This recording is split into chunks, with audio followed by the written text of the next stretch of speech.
Hi, my name is Barry Sterling Mitchell. I produce the Sterling Net Point Power Rankings and the Bias Plus Reports. And this is Ben and Barry on football. Hey, what's going on out there? This is your co-host, Ben Dickerson. Week 1 is in the books. Let's get rocking. We got something you've been waiting for. I know I've been waiting for it. That's the Sterling Net Point Power Rankings. Man, Benny, let me tell you something. I thought last night as I was going through the numbers, and just for everybody to know, we're in a new location now. We're not totally moved in, so you see the sparse background. And if you hear something in the background, it's probably my grandson, because I have no way to stop that. That's just a power unto itself. But when I sat down and I was doing the calculations for the Sterling Net Point Power Rankings and the Bias Plus Reports, which handles the matchups, I'm literally sitting there getting my mind blown. I'm like, really? Really? Because it's just the way the numbers fell.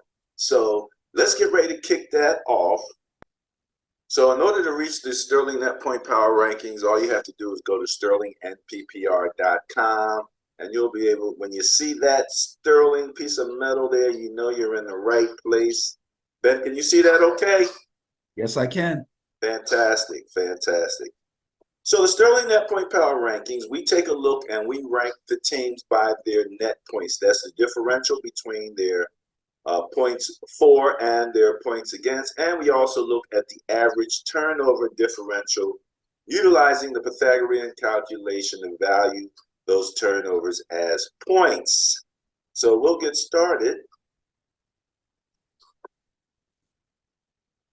And again, Sterling Net Point Power Rankings provides a unique approach to analyzing and ranking pro football teams. Unlike most rankings, my rankings have no opinion. It's purely quantitative and a great starting point for analysis. So they're based purely on point and turnover differential. It's my baseline for determining the, quote, favorite team. That's all we can give you is a favorite team. Nobody knows what's really going to happen in the future, and there always is a surprise.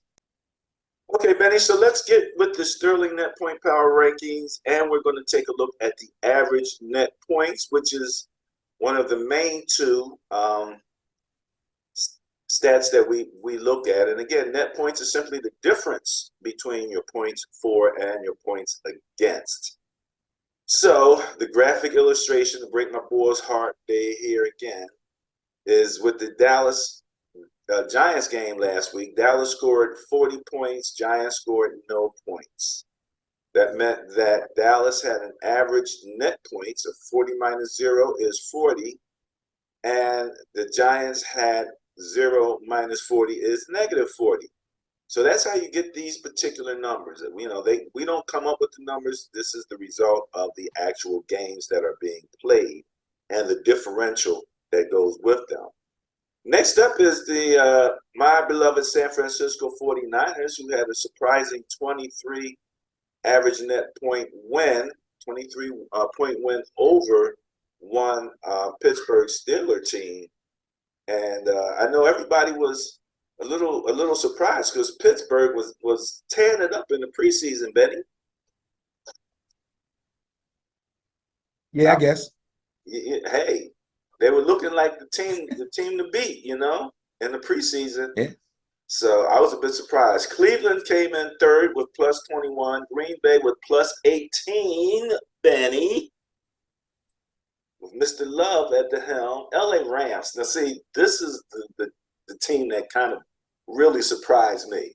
It's like, did they just right the ship or something in LA from last year? I mean, they look completely different than they did last year. And I don't think they had, you can tell us later, that many significant changes in personnel, you know, that they all of a sudden look like the championship year. But yeah, there's your LA Rams. You got your Baltimore Ravens coming in sixth with plus 16. The Atlanta Falcons, Benny, up in the top 10 at plus 14. The Jacksonville Jaguars at plus 10, number 8. And look who slipped in into the top 10, Benny. The New York Jets, Jets. And, you know, I posted when Aaron Rodgers went down, and I'm like, wow, 4 minutes into the game and they're carrying them off the field. What the heck is going on around here? You know, Benny, you hear people say that the NFL is what's the word, scripted or something like that. You know what I mean? And it's like Yeah, I've heard that. you can't script that. that No. you cannot script at all. And the Philadelphia Eagles coming in 10th at 5.5 points, average net points per game. Anything on the top 10 you want to throw in? No, top 10 actually looks good. I got to watch all these games. Some of them partly on Red Zone. Some of them I got to see the replays.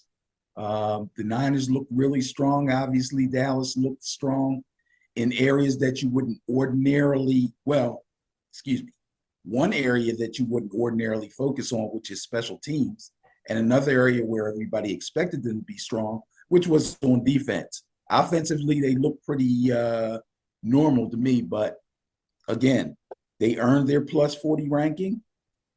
I got to give it to them. Niners look just like I expected them to look. Cleveland flexed their muscles on the ground, which is what they were supposed to do. Green Bay and Jordan Love was a bit of a surprise, but I saw enough of Jordan Love. I think I mentioned this last week. I saw enough of Jordan Love in the preseason to give my mea culpa about him being a bust. I believe this guy's going to be the next, I hate to use the word great, but the next Green Bay quarterback, because quarterbacks seem to live a long life in Green Bay. Brett Favre, Aaron Rodgers. I think he's the next in line. He'll probably be there and be the starter there for the next 8, 10, 12 years. Who knows? The Rams. You asked about what's the difference in the Rams? Matt Stafford is back, and his arm looks fine. Okay. And they picked up a few players that people kind of let get by them. We'll talk about that later. The Ravens' new offense, I'm not sold on that. Atlanta flex their muscles on the ground just like Cleveland does. Jacksonville's going to be good. The Jets, I don't even want to talk about them right now because things are crazy in New York. And the Eagles, they've disappointed their fans a bit who expected them to come out on fire, but I think they'll be fine. Well, let me say this about the Jets. First of all, there's already a rumor flying that they could go after Kirk Cousins. Yeah. I think that's hilarious, especially after I watched Kirk Cousins be Kirk Cousins a few times. But I feel sorry for Kirk Cousins because it's obvious that defense is still, selling these guys out to some degree. Interesting about Philadelphia. I got a chance to watch some replays on the Philly game. And remember, we call the first 4 games of the regular season the second preseason. And I think to some degree, Sirianni simply recognized that they're still in sort of preseason mode, still trying to figure it out.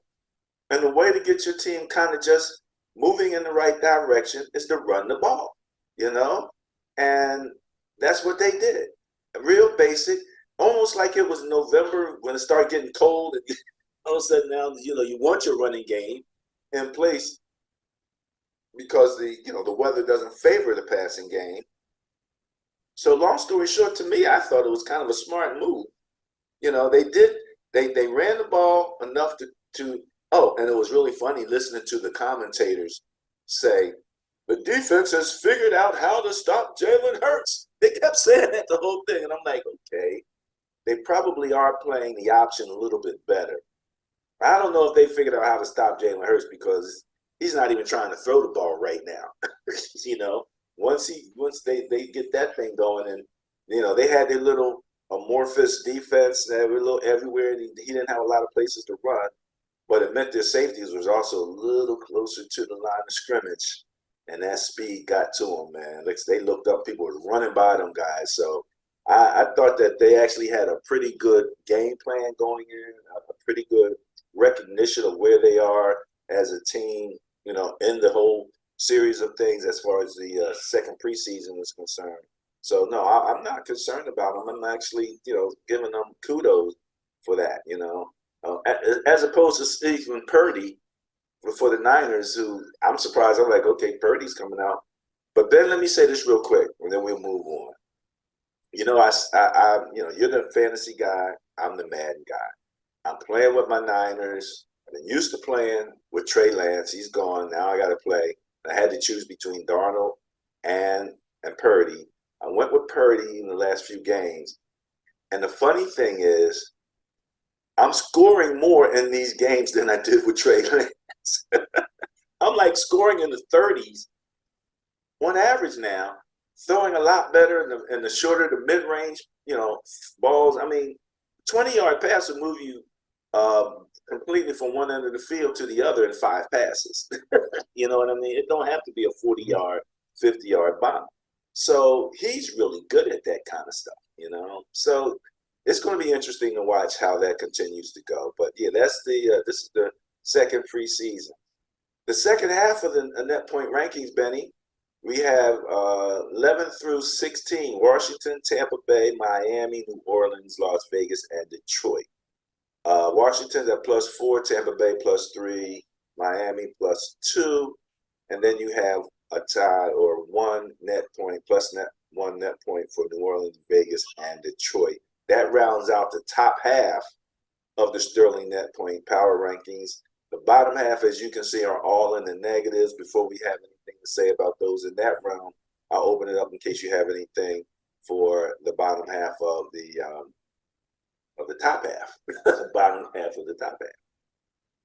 The bottom half of the top half, nah, nothing special. It's anybody's ball game. It's very early in the season. I've seen a lot of pluses for a lot of teams, especially these guys that ended up here in the middle, the Commanders, the Buccaneers, the Dolphins. Some of their arrows are pointing up for me. Some of their arrows are pointing down, but we'll have to go get a couple more weeks into the season before things start to, actually show. Well, I'm just going to say a couple names real quick. Tampa Bay, Baker Mayfield came out. They like Baker down. They said they like his moxie. Miami, the Niners East. That speed is still on display. So New Orleans, Las Vegas, and Detroit. So you got Carr and you got Garoppolo coming out, both with +1 in the net points. And Detroit right in there, Goff with those guys at the +1. Now on the other end of the spectrum, we have all of the negative numbers. Tennessee, Kansas City, Denver, all at -1 net point. That's taking you from 17 through 19. The Chargers, Arizona, Minnesota, New England, and Buffalo, all at minus. Buffalo's in 24th place with -6. I'll simply throw in there, I'm really thinking you made a good decision about going from Buffalo to the Bengals. Because Josh Allen, man, he does some things that's almost Wentz-like. It's like, dude, what do you know? Anywho, I thought that.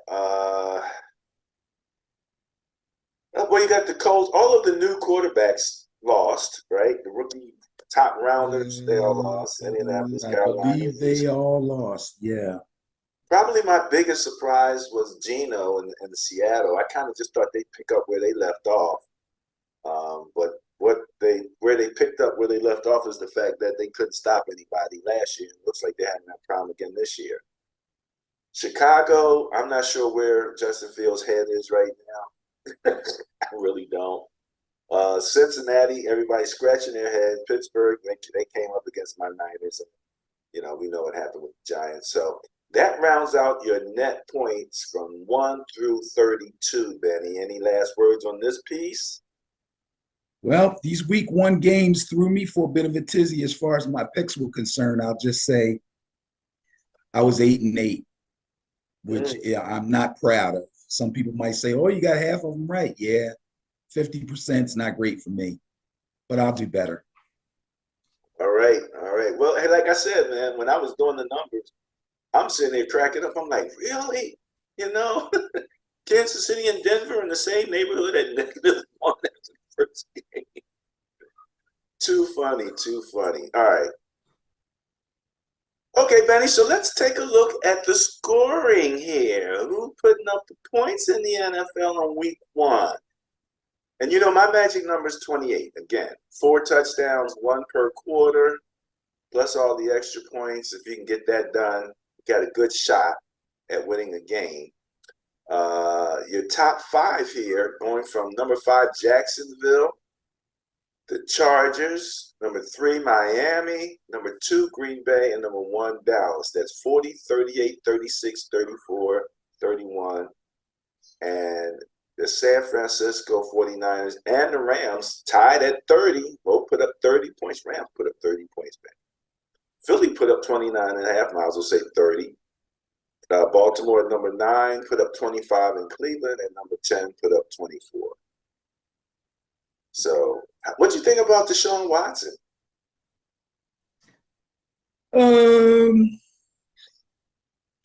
Deshaun did pretty much what I expected him to do again.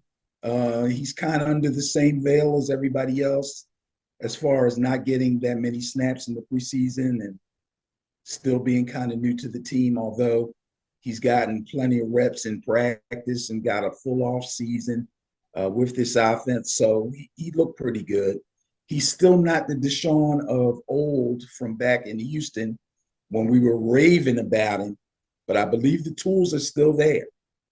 Okay. Now, Benny, the Minnesota Vikings put up 22 and a half points, okay? That's despite 4 turnovers. And so, you know, you got to give them the due relative to the context, you know, right there.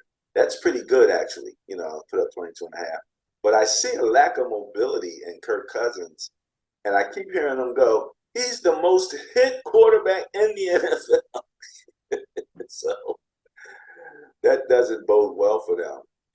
22 points for the Jets, 21 for both Detroit and the Colts, which ain't bad for, you know, for the Colts anyway. Detroit, I'd expect a little bit more from. Chicago did put up 20 despite whatever's going on over there. And that ties them with Tampa Bay, New England, Kansas City, and Washington, which takes you through the 20th place. Vegas came in scoring 17 points. Arizona, Denver, Buffalo, and the Saints all scored 16. So that takes you down through 25th place. So the bottom group there is Tennessee at 15, Seattle 13, Carolina 10, Houston 9, Pittsburgh 7, Cincinnati 3, and your Giants. So those are your average points for. That's your scoring in the NFL for week 1. You got anything on this, Benny? Nope. Good offenses score, bad offenses don't. Did I write that down? Sure. Say if you want to. All right, let's look at defense here. Defense wins championships. You see the commercial with the lady, and the husband goes to the lady and he goes, I know you love football, but do you think maybe just a bit too much? Have you seen that commercial? She's like, I don't understand what you're talking about. He looks No, at I don't know if I saw that one. You saw that one? I said I don't think I saw that one. Oh, it's crazy. He has a white picket fence outside. At the gate of the fence, there's a D. Oh, right. Defense wins championships, right. Yeah, Yeah. I saw it. So, yeah, that's my. Go ahead, lady. Average points against, Benny. Dallas is in first place, having given up nothing. Cleveland in second place with allowing 3 points. My Niners in third, allowing 7. Baltimore in fourth, allowing 9. And Atlanta rounds out the top 5, allowing 10 points last week is all they gave up. So those are your top 5 right there, 0, 3, 7, 9, and 10. Rounding out the rest of your top 10, you have the Rams at 6th place, allowing 13 points. The Saints allowing 15 points in 7th place, and you have a 3-way tie from there, 16 points between the Jets, Tennessee, and Washington. Add Vegas in there, 16 points. Tampa Bay gave up 17, along with Denver for 12th and 13th place. And rounding out the bottom of the top half, you have Detroit, Arizona, and Green Bay all allowing 20 points. So that's your top half of your defenses there, Benny. What do you think? Well, I could very easily just go back to what I just said about offense and say good defenses make stops, bad defenses don't. But I'm not going to say that because I see some teams in the bottom half here that I know have much better defenses than what they showed. Again, we're early in the season. Expect to see these names start getting jumbled week by week by week. It's going to take a little time for the cream to rise to the crop defensively. Cream to rise to the top? Did I say that? I said cream rise to the crop. That's what you said. That's what I meant to say. It's going to take some time for the cream to rise to the top. Yes. Thank you. Well, I'm looking at this bottom half here and trying to figure where the cream that's going to do some rising is. Let's throw In the bottom Pittsburgh half, in. I'll tell you real quick. New England, Philadelphia, Cincinnati, and Buffalo. Buffalo, a cream defense? Really? Enough to rise up from where they are now. Okay, all right. Well, that's 19th place. So there you are. There you have your 32 places for defense on points, based on points. And again, NFL ranks defenses based on yardage, but I haven't yet to see a game win based on yardage. So we go by points here. Let's move it on down to one of our favorite stats, turnover differential. Average turnover differential. And again, we average it because there will be some bye weeks where the numbers of games will not be the same. So that's why we stick with averages. But if you want to know the gross number, simply multiply it by the number of games. So in first place, you have Dallas. I know you're tired of seeing Dallas there, Betty. +3. Atlanta had +3. So did the Jets and Tampa Bay, all with +3 in the turnover differential. And that's giveaways versus takeaways. So that's your turnover differential here. Giveaway versus takeaway. So you have, again, negative and minus in this particular stat. Your top 5 is rounded off with the Chargers, who actually are tied with Green Bay, Cincinnati, and Philadelphia at +2 in the turnover differential. And we saw how many we knew that Minnesota turned the ball over at least 4 times. So that means that, the Eagles turned the ball over 2 times themselves to come out with +2 on that turnover differential. So that's kind of how that works when you're looking at these numbers. Turnovers, giveaways versus takeaways. So there you have your top. Now, rounding out your top 10, you have Philly, Saints, Jacksonville, San Francisco, Houston, and Arizona, and Denver, all at +1 average turnover differential in that first game. The Detroit, Kansas City, the Rams, and Seattle broke even at 0. From that point on, you were in the negative for sure. Indianapolis, Washington, Pittsburgh, Vegas, Tennessee, and the Patriots and Baltimore all with -1. So that's you can live with -1, if you can score. Chicago, Miami, Cleveland, all at -2. And rounding out the bottom, 29 through 32, we have Minnesota, Buffalo, Carolina, and your Giants. So those are your rankings on the average turnover differential. Anything on this, Benny?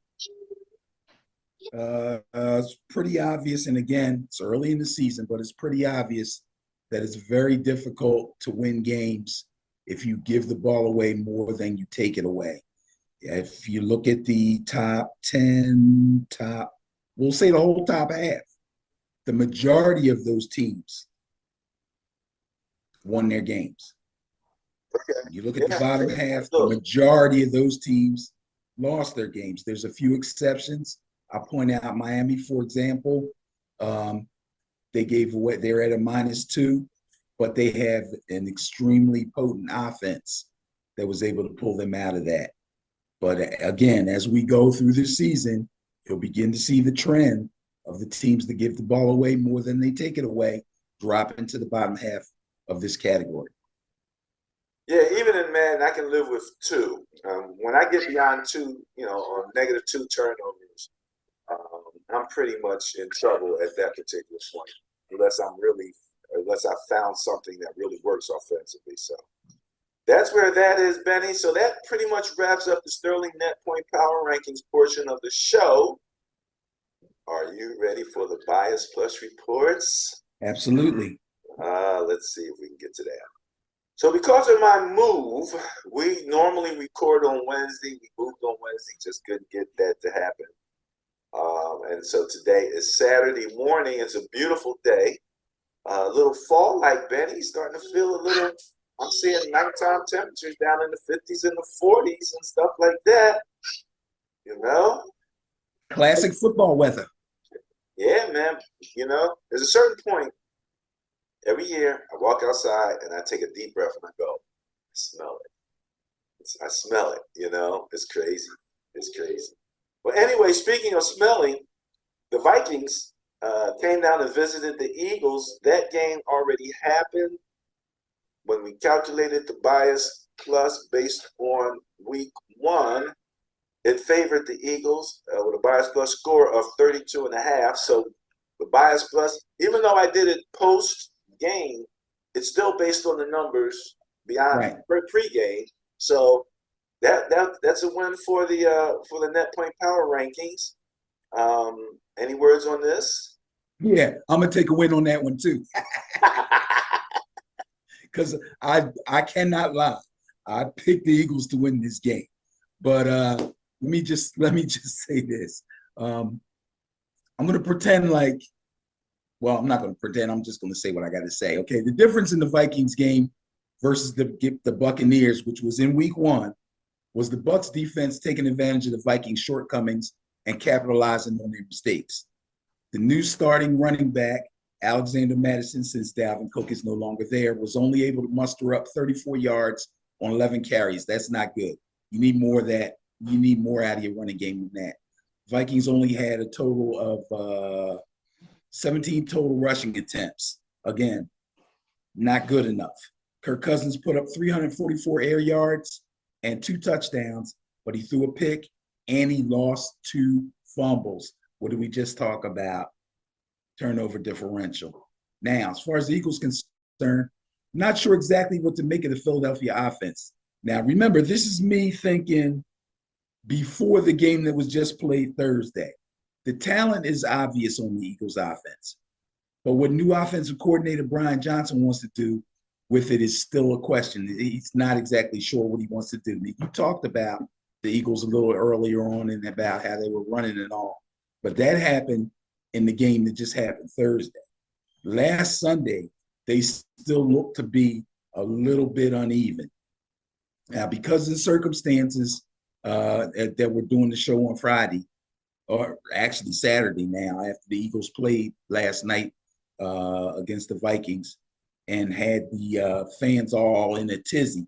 But before that, they played New England.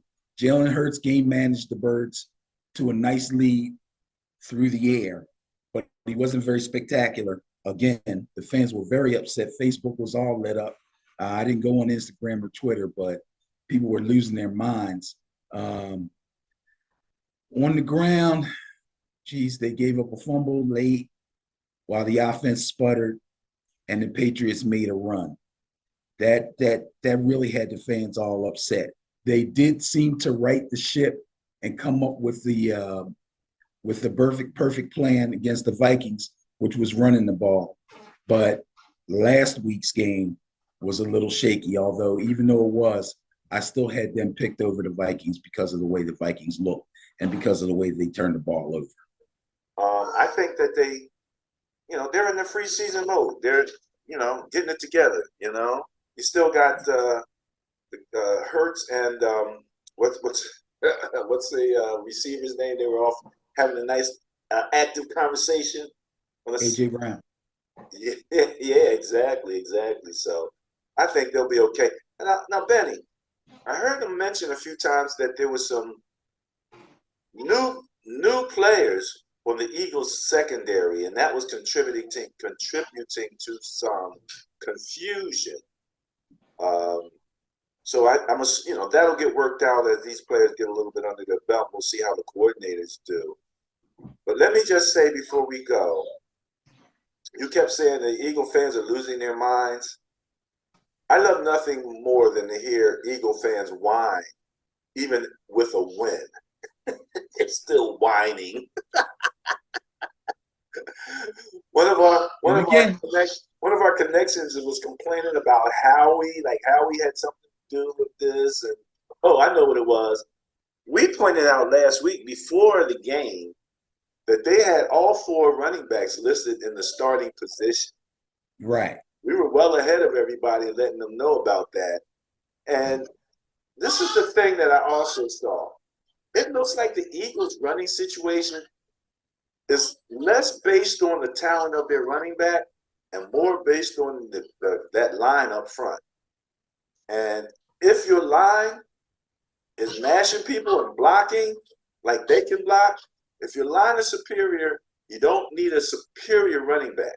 You just need a decent running back who can hit the holes and do the fundamentals right, because those holes were there. And that's where you want to win, up front. And they were winning up front most of that game. 175 rushing yards for Swift, career high for him. So that's the way you want to get that going. If they get that going, all the rest of that stuff will happen, because Hurts will get this little option thing going, but he's still got the arm to put it out there. So the Eagles, I expect to be dangerous. You ready to move on? Sure. Green Bay Packers at the Atlanta Falcons. Then it turned out to be a tie. The bias is 0. And basically what happened was this. Green Bay won the net point battle at 4, but Atlanta won the turnover differential. And, based on the calculations, it came out to 4, and bam. So you got a tie here. You got 2 teams that are kind of getting it together. So what do you think about this matchup? Well, Green Bay's got to go into Atlanta, play the Falcons. Running the ball is what the Atlanta Falcons do. And if you can't control them on the ground, you'll find out you're going to be in a really tough game. They got a second-year quarterback, that's Desmond Ridder. He only had to throw the ball 18 times last week against Carolina. He completed 15 of those throws, and he threw a touchdown to a rookie first-round draft pick, Bijan Robinson. Everybody couldn't wait to see Bijan. They got to see him score a touchdown. They saw some quick feet, too, on this guy. I'm telling you, he can play. Robinson also ran the ball 10 times for 56 yards, and Tyler Algier, the other running back, had 15 carries for 75 yards. He also scored 2 touchdowns on the ground. So the Packers are going to have their hands full. But I will say this about the Packers last week. It looks like the Green Bay Packers still own the Chicago Bears. Boom, there you have it. All I heard that all last week before this game was Bear fans were happy because Aaron Rodgers was gone, and they had real hope that he was the difference and not the team, and that they would soon start to even this thing up between Green Bay and Chicago. But no such luck. Jordan Love, in his first real game as the unquestioned starter for the Packers, looked like he's ready to be the guy. And he's going to be the guy there probably for the unforeseen future, as I said before. 245 yards through the air, 3 touchdowns, 2 of them to Romeo Doubs, and he had no turnovers. Not to mention Aaron Jones with 41 yards on only 9 carries and a TD on the ground, and 86 yards on only 2 catches and another touchdown through the air. Unfortunately, Rodgers pulled a hamstring. I think he had limited practices this week. I'm not sure if he's going to be ready to go. I have to check the injury report. But if he's unable to go, they'll go with A.J. Dillon I'm picking the Packers to win this game.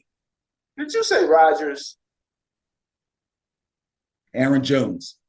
Oh, Sorry. Aaron Jones. Okay. If Aaron came out of my mouth, Rodgers probably followed it, but I meant Aaron Jones. Okay. Aaron Jones has a hamstring, yes. All right. So the Packers at the Falcons, you going with the Packers? Yes. All right. But if Josh Allen keeps doing Josh Allen stuff and Trubiskying it up a little bit, I'm not sure who to compare him with now, Trubisky or Wentz. But After one game, bro, that's really extreme. Dude, I'm talking about watching him make individual decisions that just did not make sense. Okay. I mean, so I can't say that didn't happen, but you're throwing names around like individual decisions that don't make sense. Wentz, Trubisky, there's a whole school of those guys. They're athletic and all that. They can throw the ball. They have all of the physical gifts, but sometimes they're making decisions and you're like, dude, what are you doing? So that's what I mean by that. I don't think he is as bad as those guys, to be quite honest with you, but some of the decision making harkens. I don't either. That's why I wouldn't say it.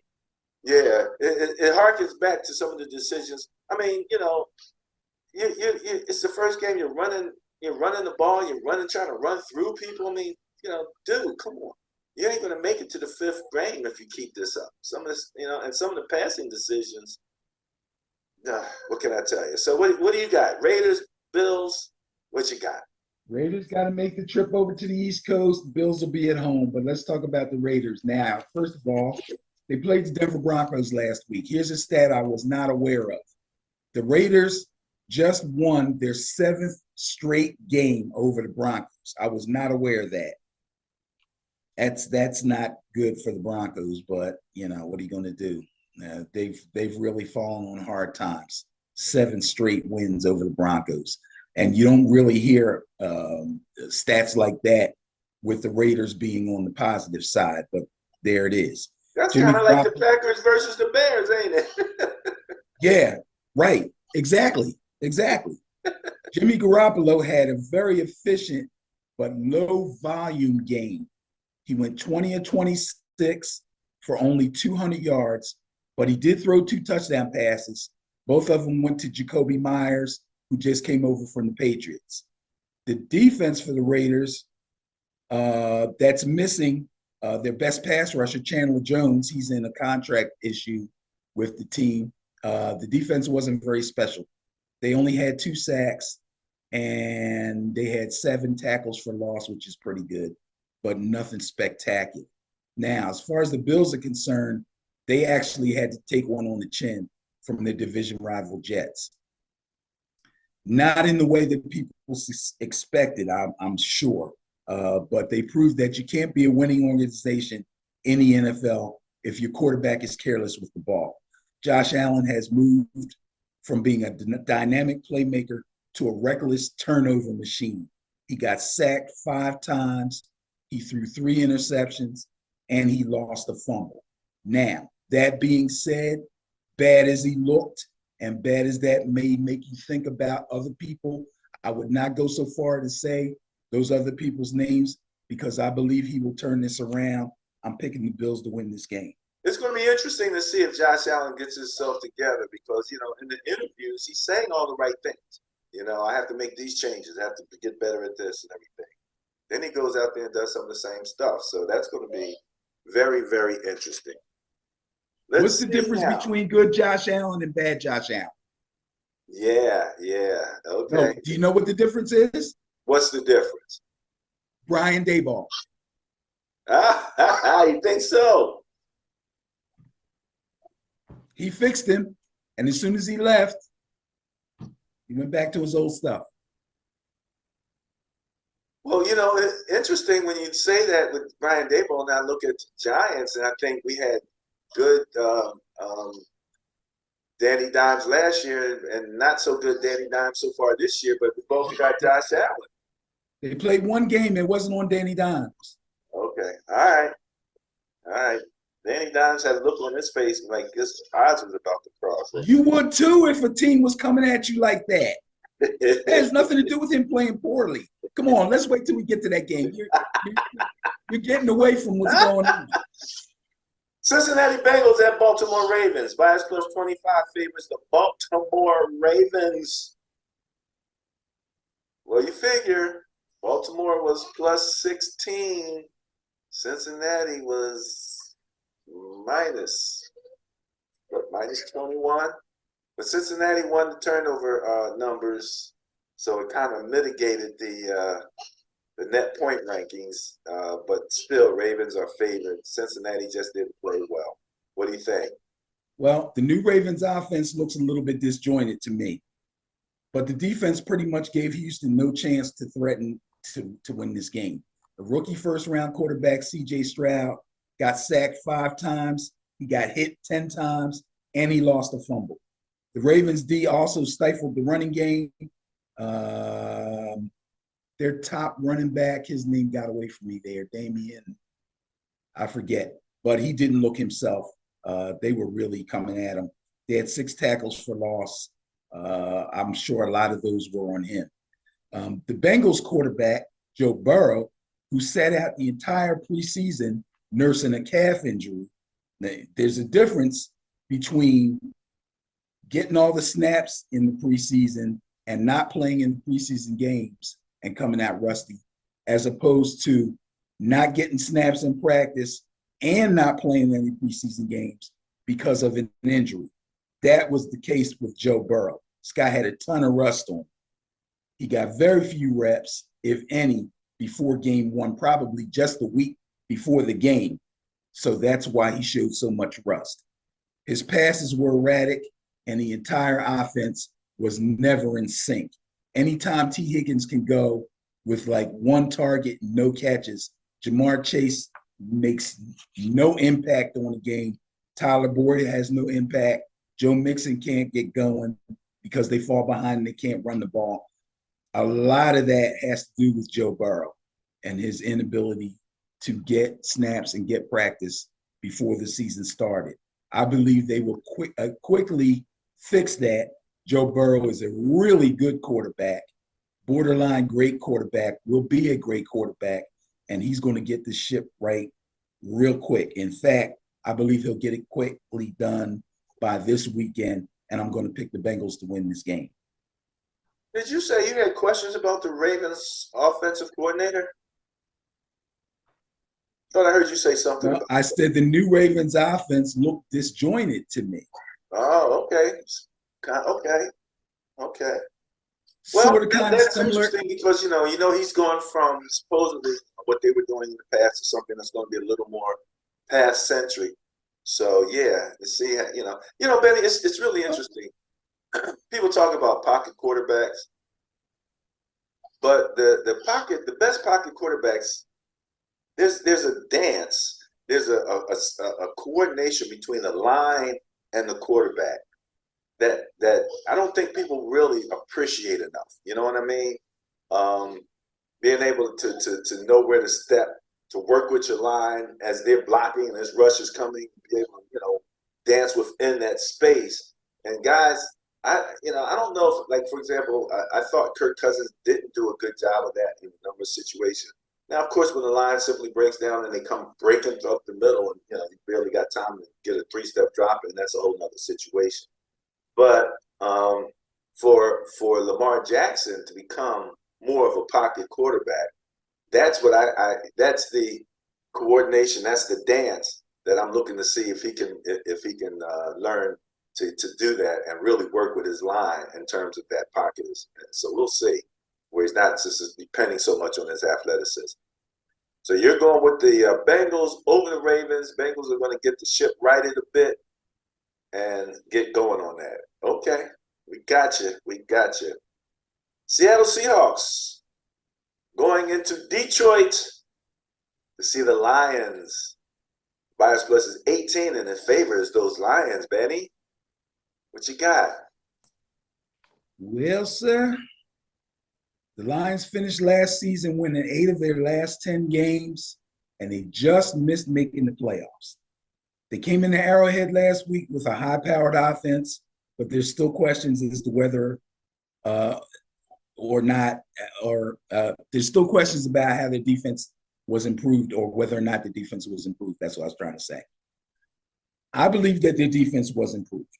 How much improved it was the real question for me.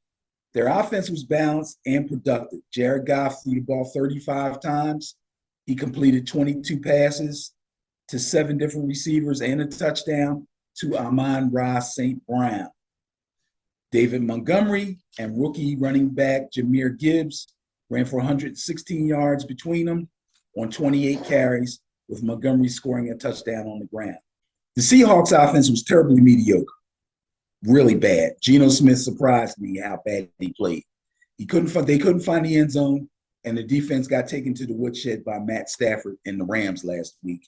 We'll talk about the Rams and a really fine performance for them, especially offensively and surprisingly defensively.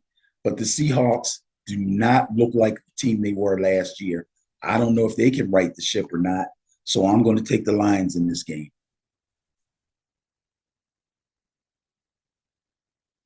I hope that's not too. I don't know what's going on with the Seahawks, but we got two teams here who last year were in the same situation relative to their defense versus their offense. They both had productive offenses. Their defenses were some of the worst in the league, and that ranking differential was very evident.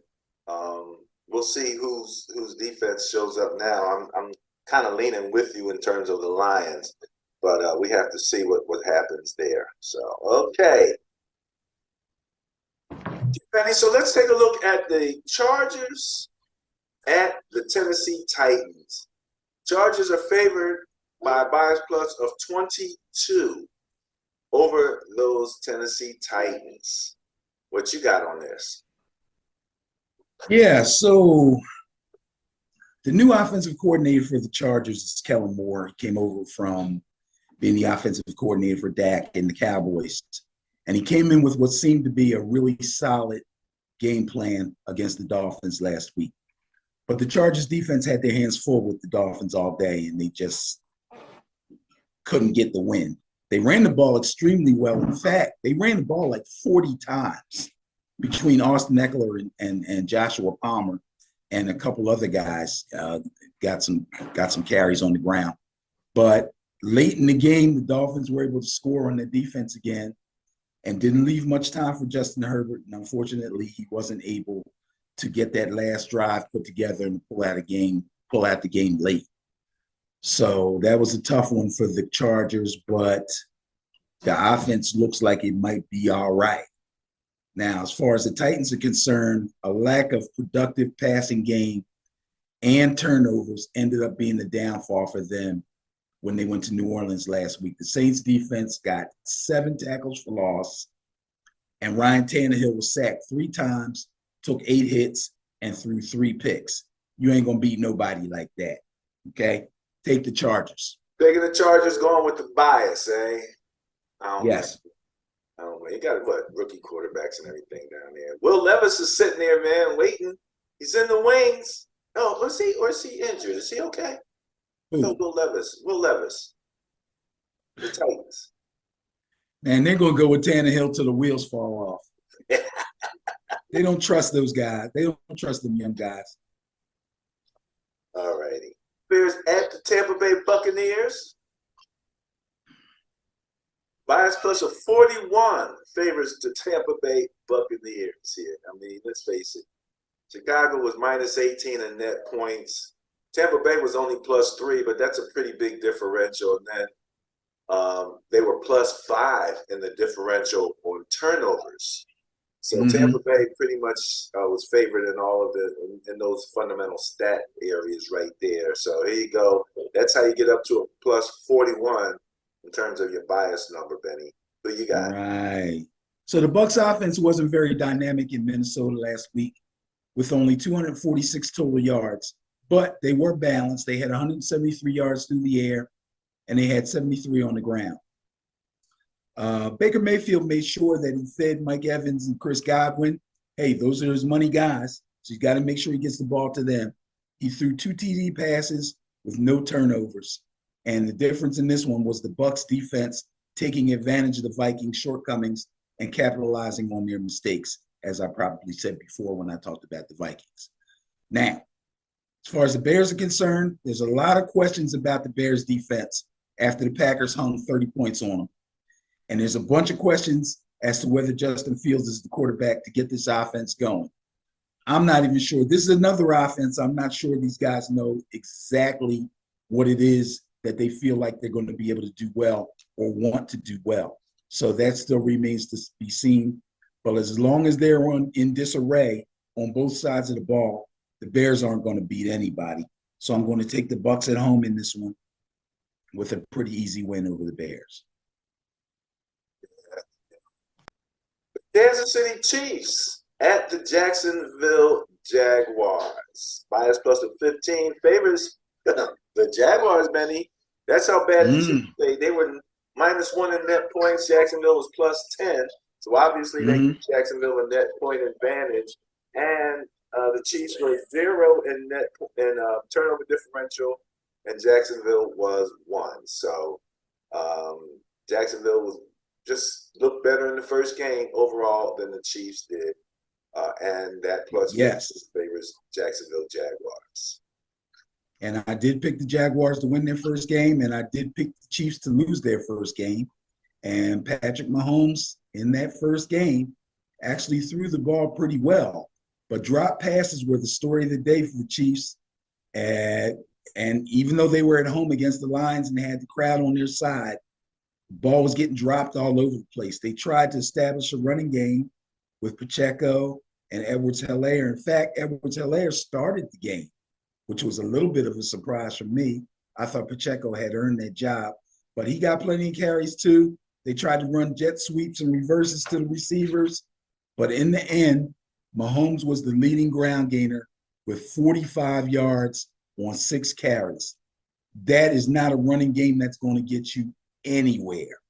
He also threw 2 touchdown passes to Rashee Rice. I don't know if that name is Rashee or Rashi, but his last name is Rice, and he's a rookie receiver, and he looks pretty good as far as receivers go there. I think even he had a drop, but he did catch a touchdown pass. The other touchdown pass went to Blake Bell, but he also threw a pick 6 to Lions rookie safety Brian Branch. So Mahomes had a tough day, mostly because of his receivers, not because of himself. But when you're under duress like that and things aren't going your way, even the best quarterback in the world can throw a pick 6. Now, as far as the Jags are concerned, they had a tough matchup with the Colts. A lot tougher than I thought it would be. Trevor Lawrence was 24 of 32 for 241, threw 2 touchdowns. He did throw 1 interception. He was sacked twice. The difference in this game was a better running game by the Jaguars, who had 105 yards on the ground on 35 total carries. That was enough to get them over in the game against the Colts. I'm going to take the Jaguars at home to beat the Chiefs.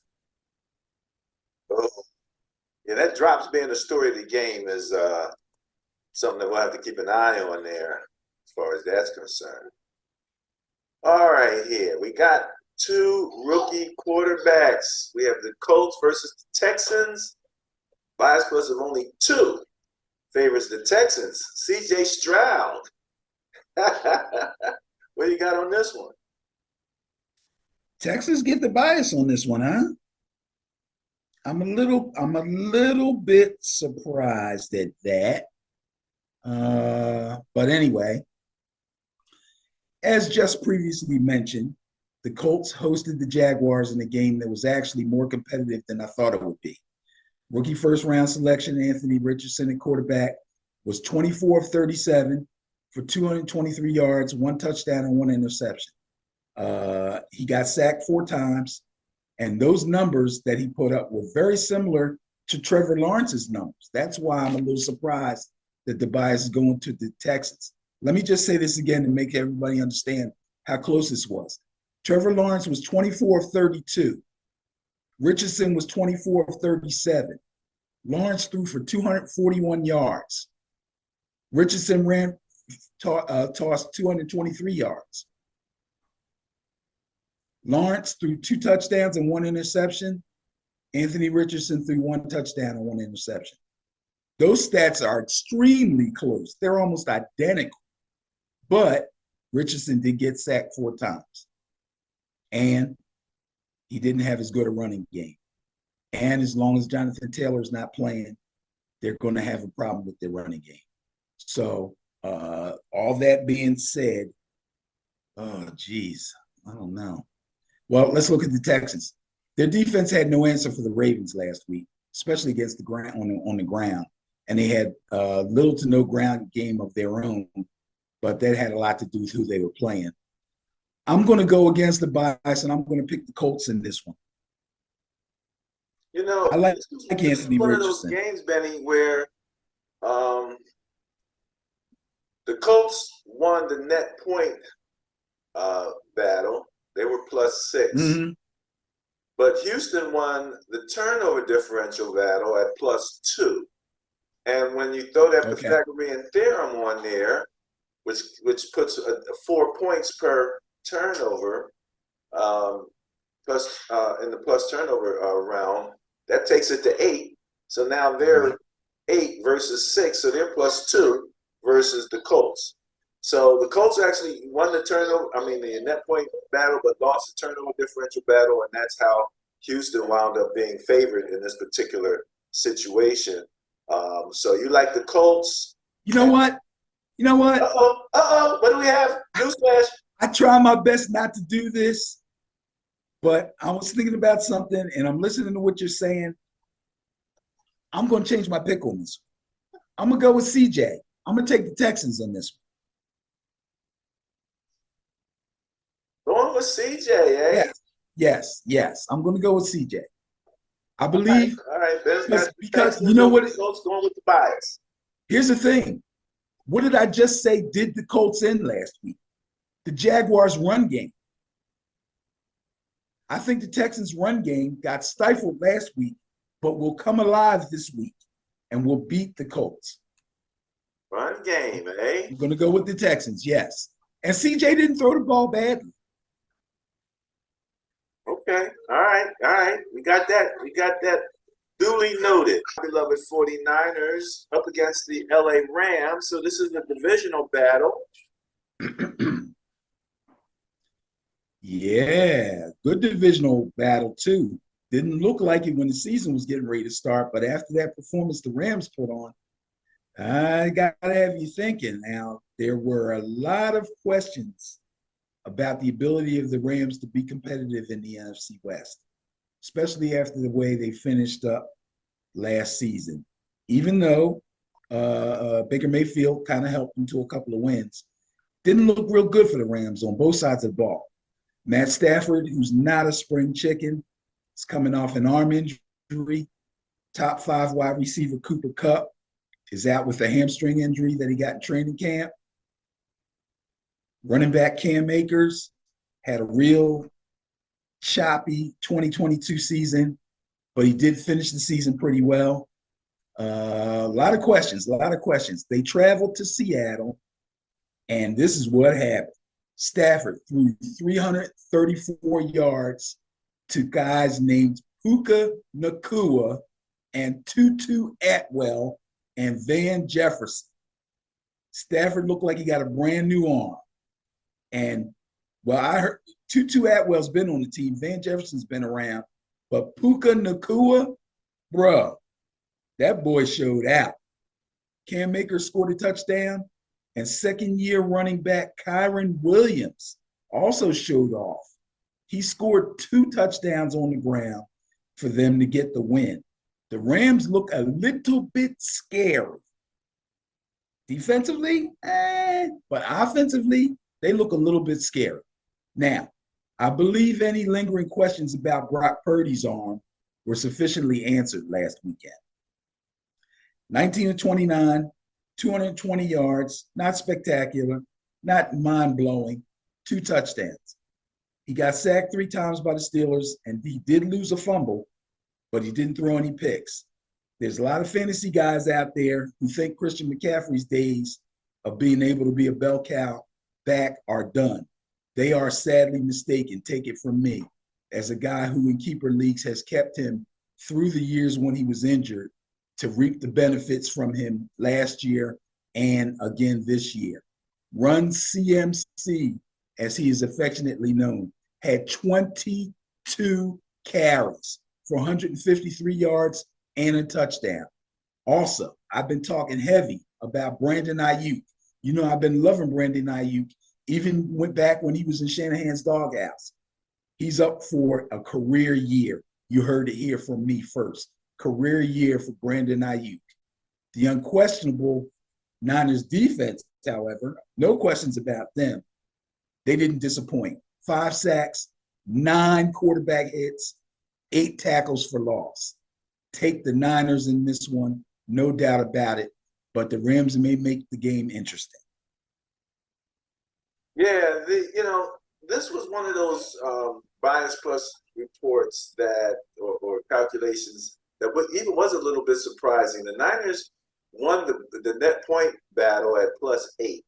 Mm-hmm. However, the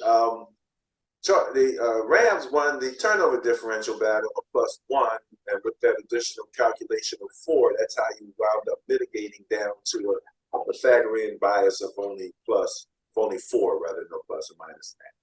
In any event, it's that stays pretty good, pretty close, and like you said, the Rams are looking a bit scary right now. So this is going to be an interesting battle, and as we know, division battles are always weird.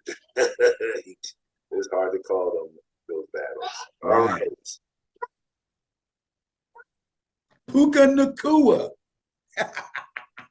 Gotta love it. Gotta love it, Jamie Christmas.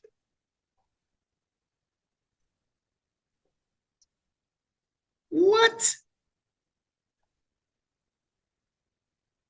Well, Benny, I mean, come on.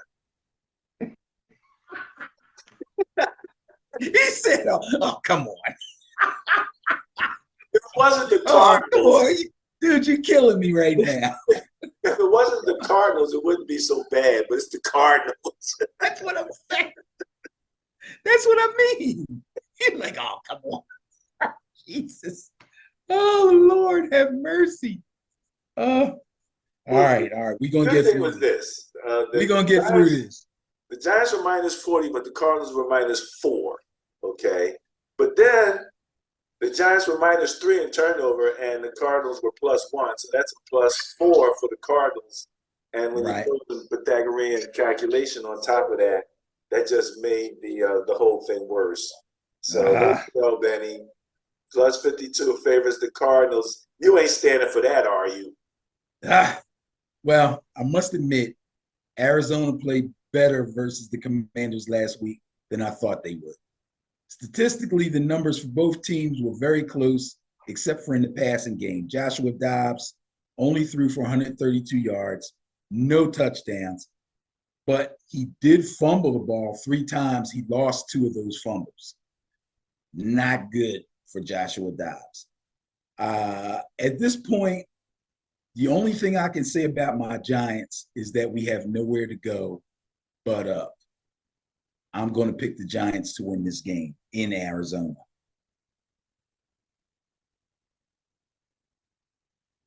Then one Bill Cosby once said, never say that it can't get worse.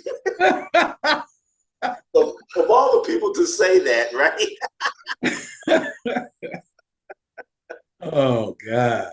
But okay, all right, we'll withhold. And, the funny thing is, Joshua Dobbs, we both said, oh, that looks like a classic tank move. Bring a guy in that hasn't even been on the team and start him over the guy who's been there. So, all right, here you go. You're going with the Giants, going against. Now, this would be a bias buster of the week. We haven't had one. Yes, it would. We didn't have a week 1 bias. So, this would be a buster if they can get it. Make me feel good.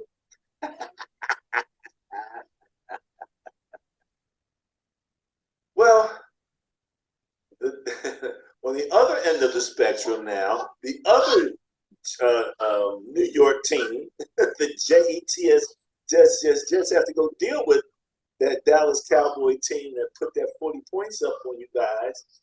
And the bias plus is 34 favoring the Dallas Cowboys. Ah, man. Again, Yeah. Aaron Rodgers, 4 minutes into the season, he's done. Let's take a quick aside, just a quick aside. Do you think Aaron's coming back for another season? According to him, he is. According to him, He he's said that? already ahead of, huh? He said it? Oh, yeah, he said he's not done. He said without a Okay, doubt I he's didn't not hear done. that. Not only did he say that, but he's planning an extremely what's the word I'm looking for? Aggressive rehab, and he's kind of hinting at possibly being back for the playoffs.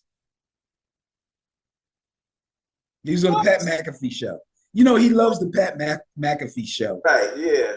He says stuff on that show that he doesn't say on others, in other interviews.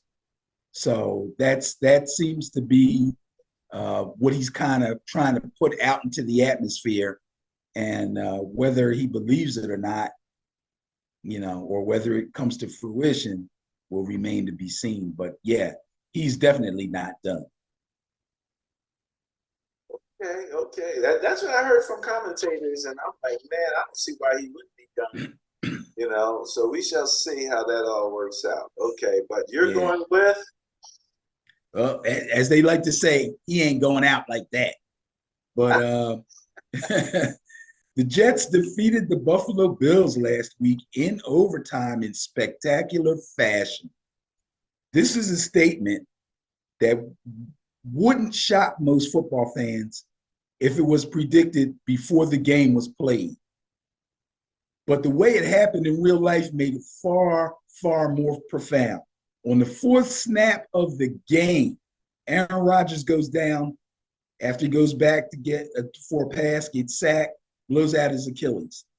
Enters Zach Wilson, the guy who played so bad last season that the Jets gave Green Bay a second rounder and a sixth rounder this past draft, and a conditional 2024 second rounder for Aaron Rodgers, which would become a first rounder if Rodgers would have played 65% of the offensive snaps this season.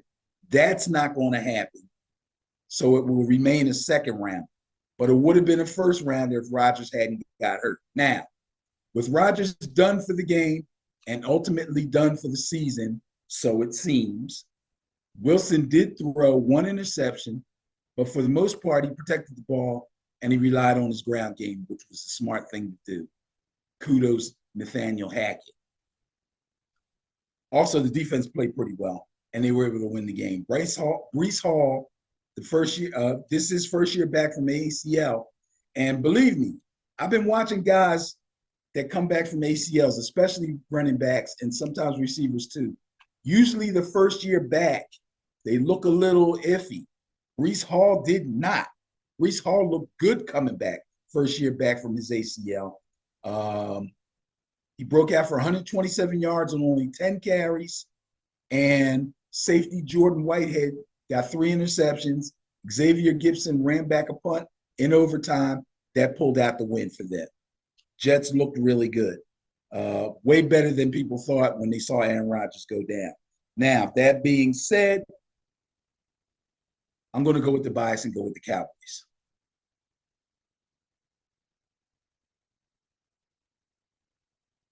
I mean, I don't even really want to talk about this one because of what they did to the Giants. Defense and special teams was great for the Cowboys. They opened up the scoring with the blocked field goal and returned it for a touchdown. They had a pick six. They got 7 sacks on Danny Dimes, 10 tackles for loss. A lot of those were against Saquon. They hit the quarterback 12 times. Those pictures you saw of Daniel Jones, that's why he looked like that, with the pellets from the field all in his face. The guy took 12 quarterback hits. Tony Pollard had a good day, 70 yards, 2 touchdowns on 14 carries. I wouldn't say it was questionable about how Tony Pollard would do as the starting running back for the Cowboys, because I think he showed enough last season and in the preseason for people to believe in him. But yeah, they look good. Run game's good. Dak looked good. Didn't look great, looked good. They did what they had to do against a team like the Giants when the wheels completely fall off and special teams and defense is pounding you. So I'm going to go with the Cowboys. Logic prevails. Logic prevails in the situation, no doubt about it. All right, so going with the bias, going with them Cowboys. Up comes the Washington Commanders going against the Denver Broncos. Bias plus 15 favors the Broncos. Wow. When's the last time that happened? It's been a while. Favor for much of anything. Interesting. Well, the Broncos will be at home. Russell Wilson didn't look bad, or should I say, Russell Wilson looked better than last year. I'm not exactly sure which is which. I'm not sure this offense suits him. Everybody's talking about Peyton's such a genius and all this, but I don't know if this offense suits him and or is conducive to winning in the AFC West. I really don't, especially if the defense doesn't pick it up. They got to have that. They did intercept Jimmy G once, but they only hit him 3 times. They never sacked him, and they only recorded 1 tackle for loss. That's very, very poor defense. If he's going to do anything, he's got to fix that defense. All this, talk about Russell Wilson and the offense and all that, they've actually looked not as bad. But as bad as the defense played, the Broncos could have still won this game, crazy as that sounds. Their kicker, Will Lutz, who also came from the New Orleans Saints and has been kicking his entire career in the Superdome, missed a point after and missed a 44-yard field goal. He connects on those, they win that game. That's crazy. The offense was pretty conservative. That's why I say I'm not sure it's going to suit Russell Wilson. But they didn't look bad. It was the defense that really stunk it up for them. As far as the Commanders are concerned, Sam Howell got off to a slow start, being the new starting quarterback for this organization. He went 19 of 31 for 202 yards with a 7-yard touchdown pass to Brian Robinson, starting running back. He threw 1 interception. He did bounce back from the slow start and from throwing the pick. And he also had a fumble late in the second quarter that handled the Cardinals a touchdown.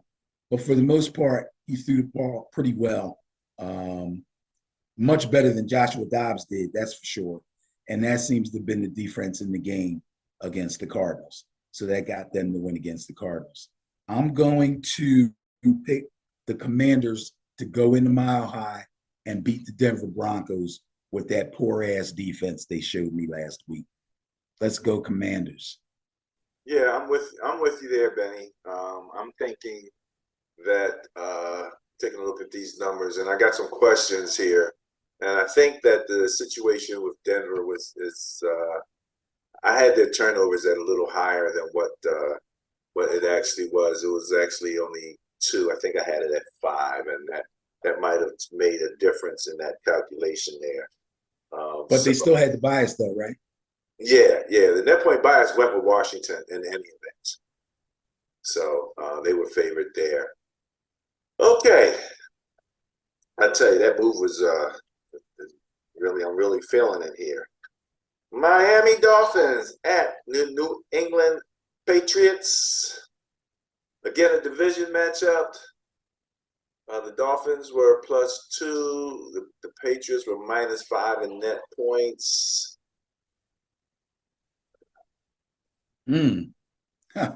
Okay, let's look at last week. The Patriots defense played really hard against the Eagles and kept them within striking distance late in the game. But Mac Jones couldn't quite pull out the victory. He had a shot at it, though. He did throw for 316 yards. This is Mac Jones we're talking about. 316 yards, 3 touchdown passes against the Eagles. But It's unfortunate he had to do all that because their running game was pretty lackluster. I don't know if that was because of the Eagles' defense or because they just couldn't get things going. Now, the Dolphins played the Chargers, and that game was actually a barn burner. It was also a contrast in offensive styles. Neither of them were balanced.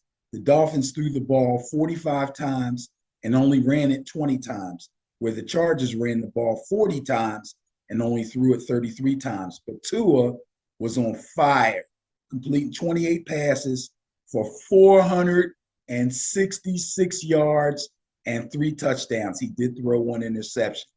He was sacked 3 times. He was hit 5 times. He did lose a fumble, but he didn't get a concussion. And he threw his last scoring pass to Tyreek Hill with only 1:35 left. Didn't leave enough time for the Chargers to come back.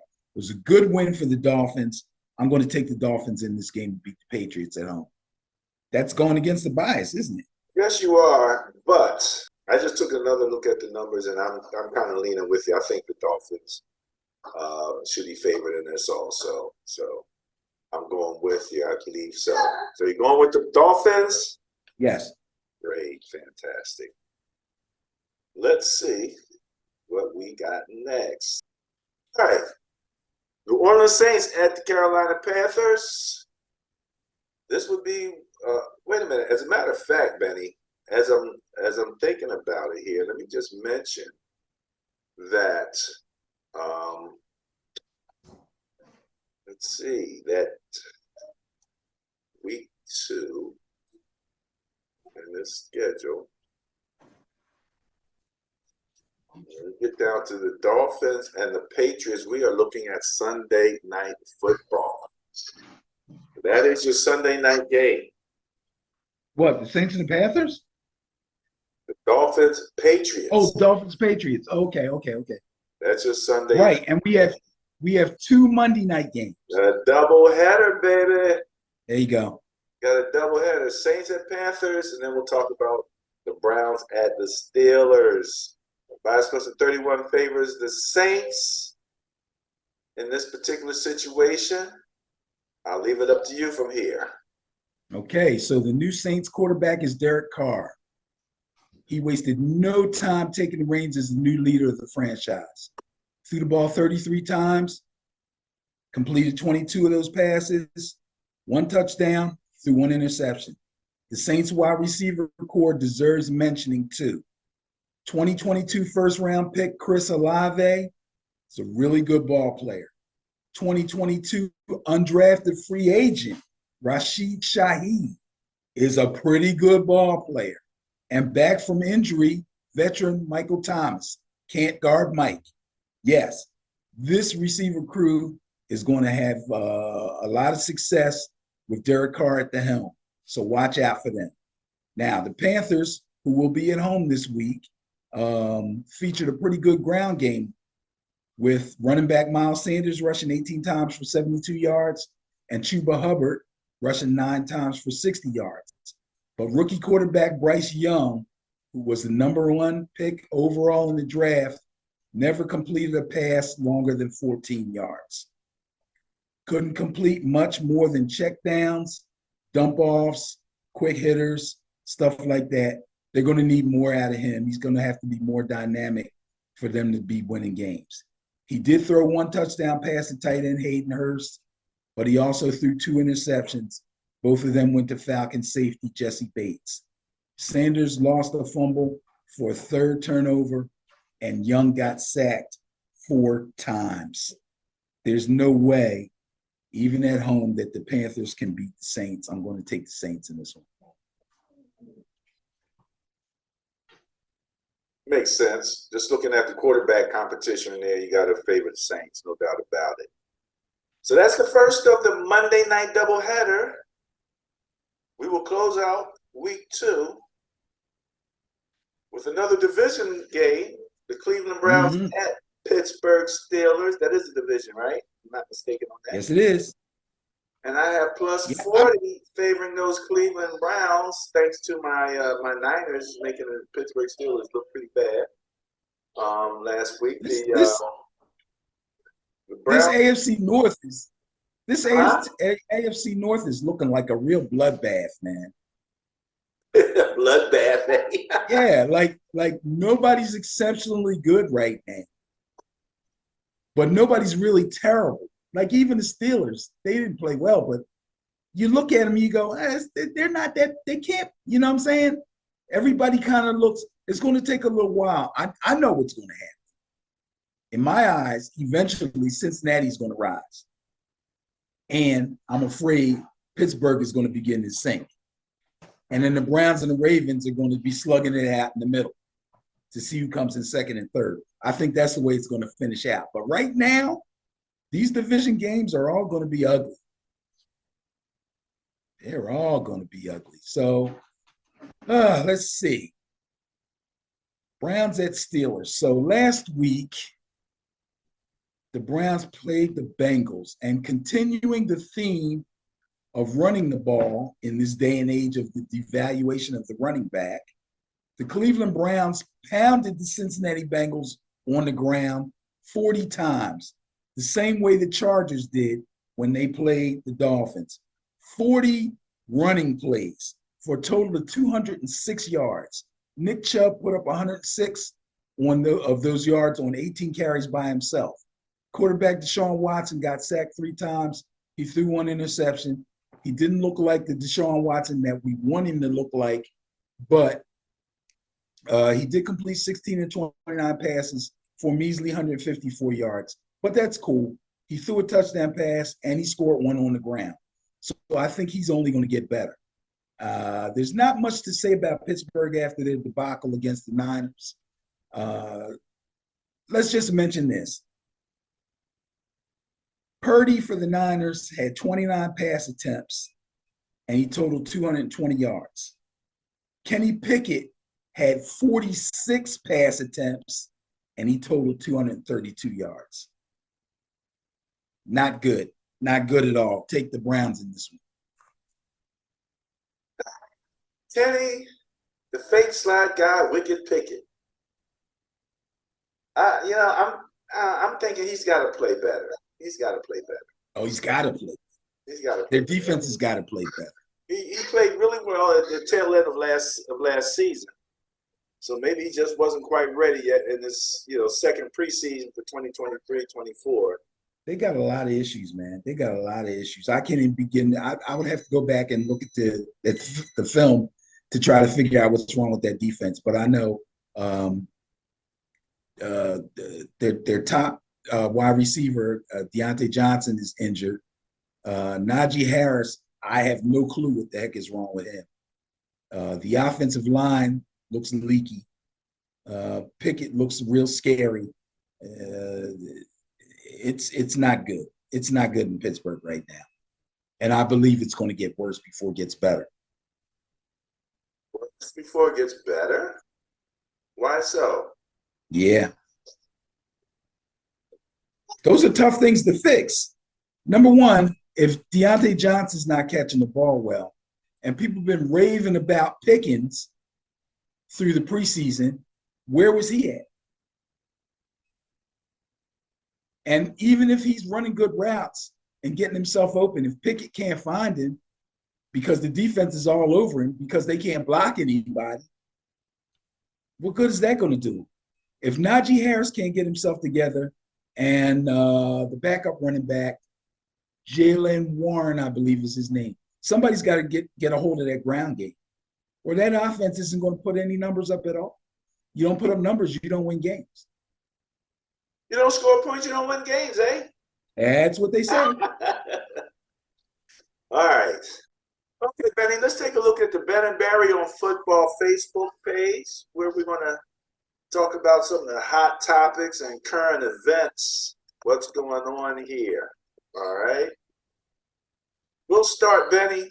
I don't know if you saw this or not, but apparently Colorado State head coach criticized Neon Dion for wearing sunglasses on the sideline. Are you familiar with this story?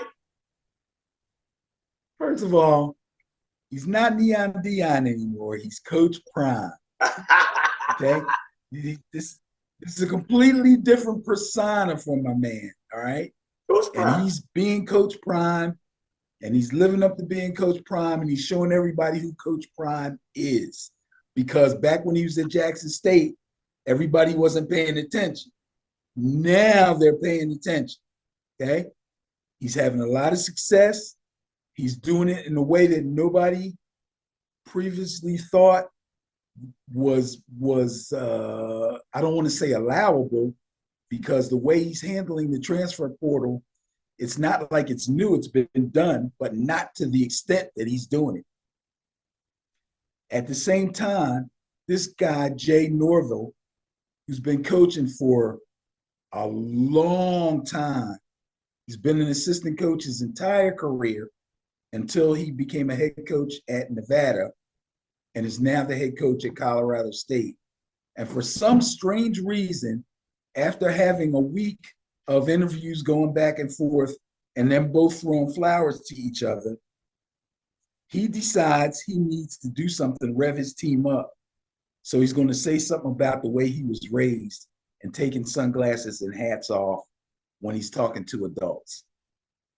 I don't know if he thought that through before he said it, or was a spur of the moment thing.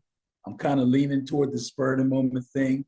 But once he said it, I hope he realized that you just made it personal.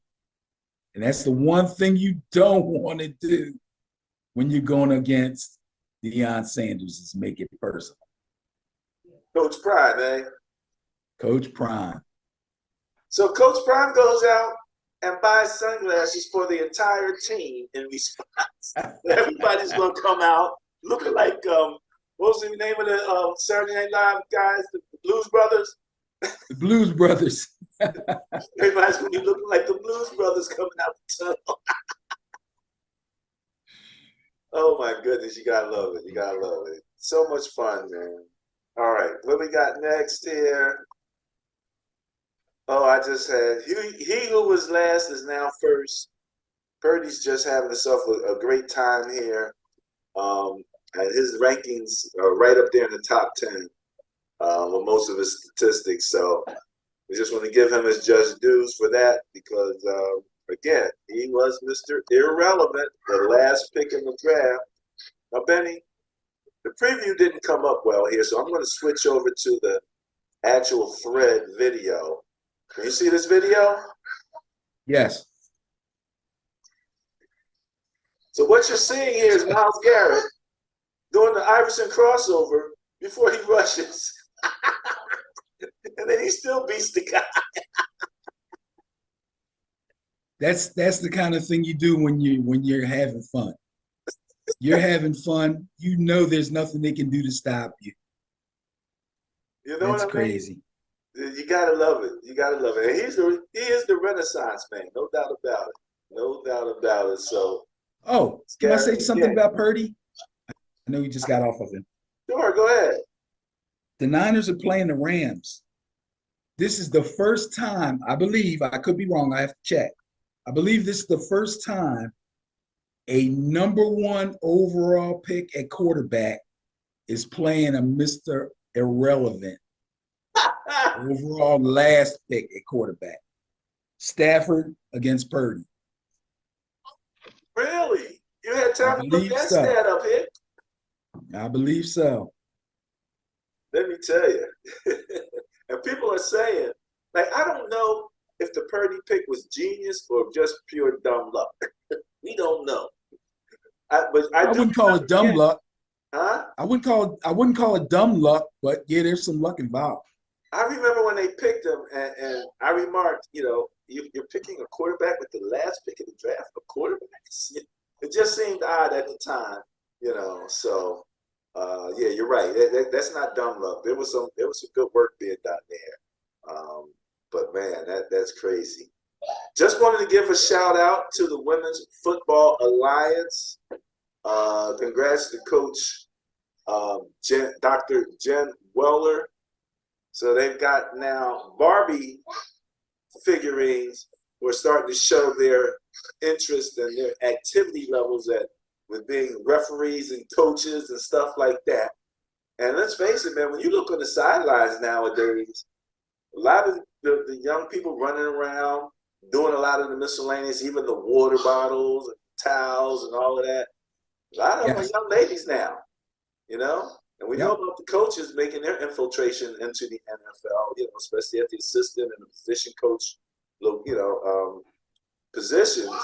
So Dr. Jen Weller came up with this idea, and looks like the Barbie people are showing career opportunities in sports here. So there you go, Benny. Why don't you tell D, because D's beating everybody in fantasy. I don't know if that would help. She knows. Situation. She's on top of her game. Now, of course, Benny, in the shadows, out comes Colin Kaepernick saying, I can take that position. Stop, man. Stop. You see, he's starting to get on my nerves now. Oh, my goodness. What can I tell you? I don't even know what to say about it. All I can say was, of course, naturally. Yeah, you have to almost expect that it's going to happen. Every time Rest a in quarterback peace. goes down, his name's going to pop up. Say that again? Every time a quarterback goes down, his name's going to pop up. Probably. So the bad news is that you have former Buccaneers Bills wide receiver Mike Williams passing away at age 36 from what they call a construction accident. I have no idea what happened. We just wanted to send our condolences to the family, say rest in peace. Yeah, that's sad. I meant to look up if in fact that was his new career, that maybe he took his NFL money and bought himself a construction business, or he was just working construction. I have no clue. But yeah, that's tough. Yeah, sad news. Okay, Benny, you ready for this fun fact? Yeah, it doesn't look like it's going to be fun to me, but go ahead. Yeah. No team has ever lost 1, 40-0 or worse. 2, lost a sack battle 7-0 or worse. 3, lost a turnover battle 3-0 or worse. 4, had a blocked field goal returned for a touchdown. 5, threw a pick 6 in the same season. The Giants did all that in one game. You wouldn't say the wheels fell off in the first game because they still got a whole. Absolutely, without a doubt. Well, you If would you not look say up that you wheels would fell say. off, if you look up wheels fell off in the dictionary, you'll see that picture right there. That picture. Oh my goodness, that's crazy. And I did mention here that he played about 4 minutes before leaving the field injured. And I have the laughing thing there because I'm laughing not at his injury, but just at the irony that he would play 4 minutes after all of the build up to the hype, all of that, All this build up, all the hard the knocks, hard knocks. all the interviews, Oh my goodness. got everybody on the edge of their seats waiting for this game. The fourth snap of the game, he's out of it. New York Jets fans got to be, they got to be like this. Oh my goodness. And listen, while we're on the subject, can we go a little bit further here? What do you think about them trying to give Zach Wilson an honest opportunity? Because during training camp and all, I heard comments about how he changed, about being around Aaron Rodgers, how it made him better, about all he was learning and being mentored and all this stuff. So would you call it panic if they start right now? I'll tell you the truth. I think they're waiting to see if the Vikings lose a couple more games. Vikings lose a couple more games, they're going to go after Kirk Cousins. Well, why wouldn't they? He said, huh? No, go ahead. He said, and I'm talking about what's the young guy's name? Jeez. Who, Zach Wilson? Zach. He said, I'm trying to copy everything that Aaron's shown me, that he's done. I'm really trying to copy him. You Yeah. know, and I kept thinking, can you imagine Aaron Rodgers, quarterback coach? Basically, that's what he was. Yeah, absolutely, absolutely. And Shoot, he said they've been in touch. if I was him, I'd be Aaron Rodgers' quarterback consultant and make them to pay me $1 billion to come in and consult. But you're absolutely right. I think Aaron was a positive, had a positive. He had the physical tools. Right. Again, making poor decisions, not taking what's right in front of him. And Aaron Rodgers wasn't taking right what was in front of him. Mel, what's his name? Used to play with the Steelers. Now he's a commentator for the NFL. Played with my Niners at running back. Played the Steelers with the Seahawks. In any event, he did a breakdown on Aaron Rodgers in those first few plays. And Aaron Rodgers was totally ignoring the short, which was right in front of him. And so, from what I understand, there's a blocking technique that they were using, cut blocks. Oh, right. They were using cut blocks. Aaron apparently, the thing about cut blocks is apparently if you're in a 3-step drop, it works really well. You got to get rid of the ball though, because apparently it doesn't, it's not a block that you're holding. No, because the guy can get back up. The guy, defense is going to get back and they're going to keep coming at you. So if you don't get that ball out in your 3-step drops or so, now you got guys coming at you, who are recovering from these cut blocks. And apparently Aaron didn't like cut blocks, and Aaron wants to be able to read the field and make his own choices. And so somewhere in the offensive line coaching or whatever, they're like, no, we're going to do this with the cut blocks. And Aaron was like, I don't really want you to do this with the cut blocks. And so Aaron not getting rid of the ball when he was supposed to get rid of the ball, and that somewhat contributed to what happened right there. So I don't think how easy does this sound that this could have been fixed long before this game? Nathaniel Hackett, Aaron Rodgers, like this, joined at the hip, and they couldn't figure this out before this game? I'm not a Nathaniel Hackett fan. I think Nathaniel Hackett got a good reputation because he was working with Aaron Rodgers, who really don't need a coordinator.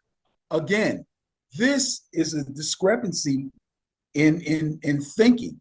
This is a difference in philosophy. They should have had this squashed. They should have figured this out the first preseason game.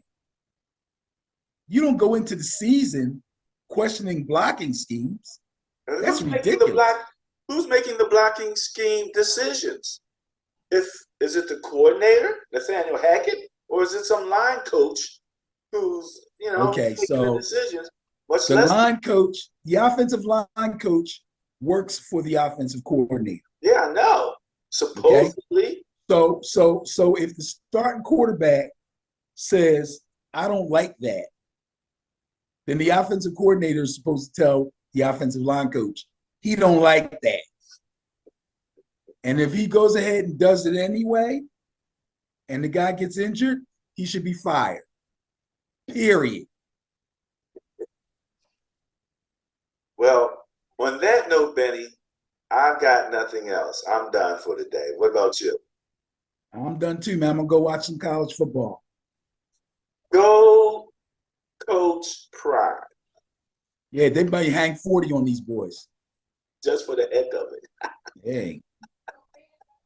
It's personal. It's poisonal. What you say, Desiree? Oh, FanDuel in effect, baby. We're trying to win some money. Uh-oh. Yeah, we better put our heads together and try to win some money. Okay, go get it. Let me know. Send me a couple dollars. All right, I'll holler.